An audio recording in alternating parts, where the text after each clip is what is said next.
Hey guys, I had to do a quick flower garden tour because look at these 8 o'clocks. So the 8 o'clocks are the yellow flowers. A lot of people, I think they're officially like evening primrose, but we call them 8 o'clocks because they bloom at night. They just open up. But so they only last one 24-hour period. So in the morning they look really cool. There's a lot of them.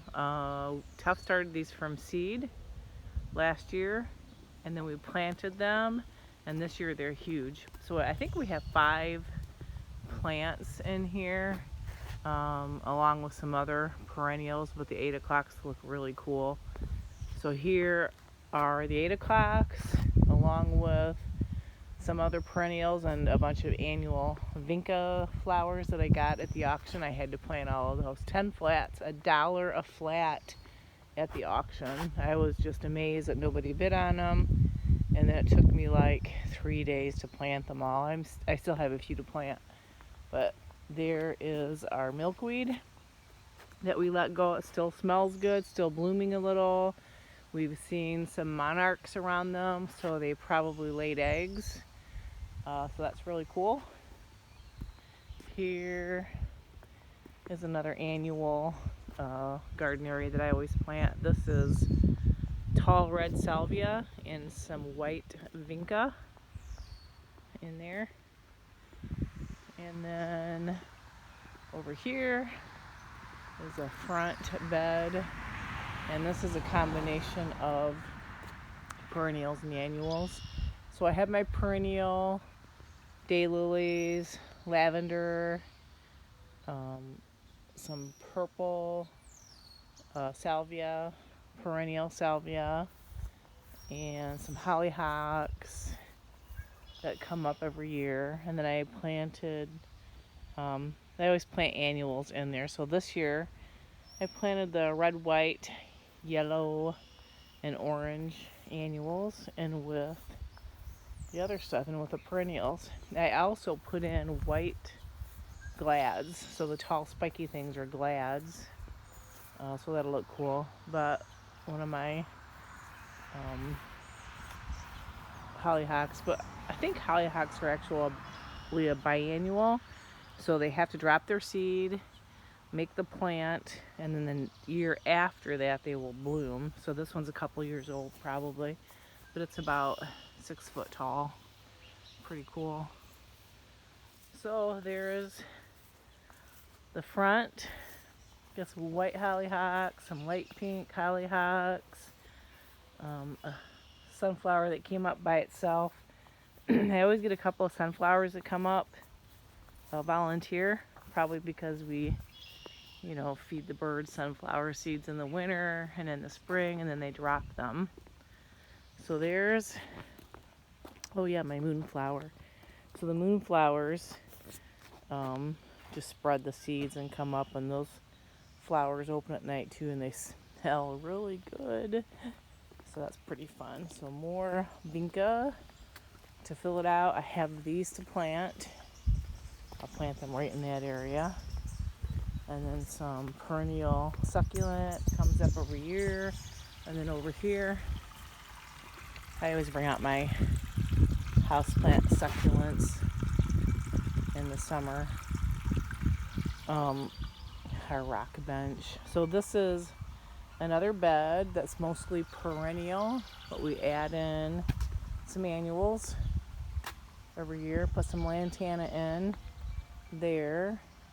Of course, my Asiatic lilies. I've got my cactus, my prickly pear, clematis over my copper arbor. Angel wing begonia, a bunch of hostas in this bed. So this bed is mostly hosta and a few other perennials I'm adding in here and there. And then also some vinca where I get enough sunlight. Some really cool looking mint, variegated mint.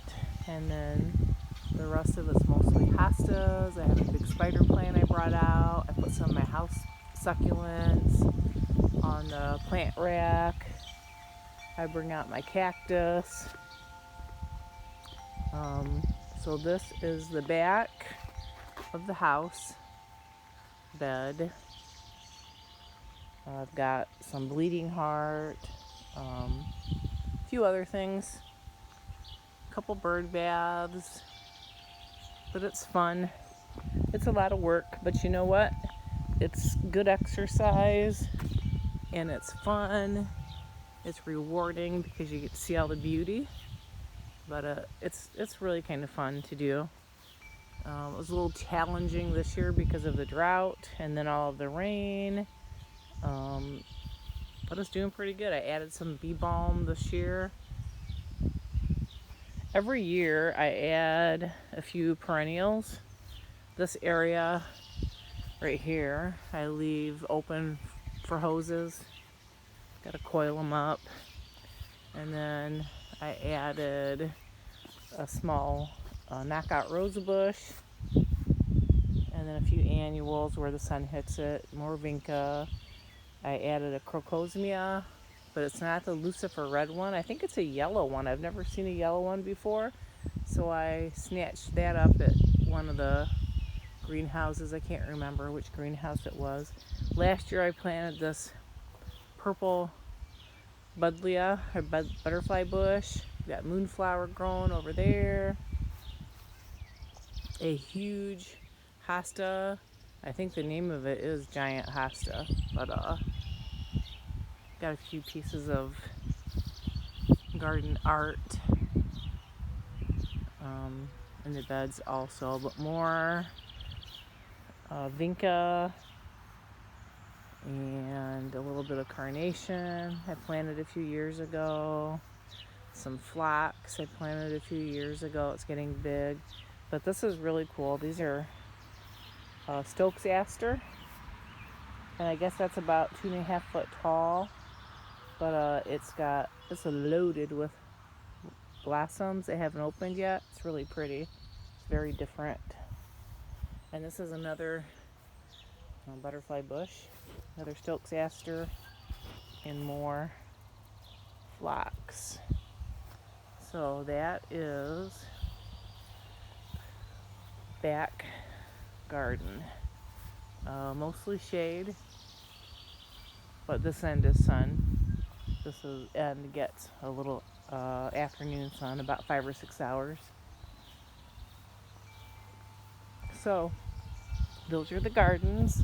What I'd like to do eventually, maybe, is kind of extend this portion along the concrete to the barn.